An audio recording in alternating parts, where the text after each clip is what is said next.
Everyone, today we'll talk about how to fix or how to solve the problem of notifications. On the application of Telegram, you will go to settings. In this page here, you will go to apps, default apps, app settings.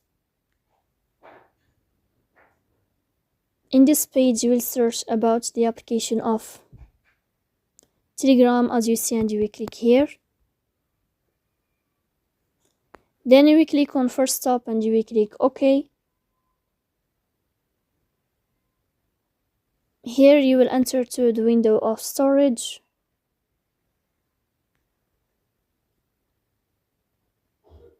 Then we click on clear cache. In the end, you can turn off your phone and you can restart your phone again to fix that problem. So please don't forget to support us by like and subscribe. See you next time, and thank you for your watching and your attention.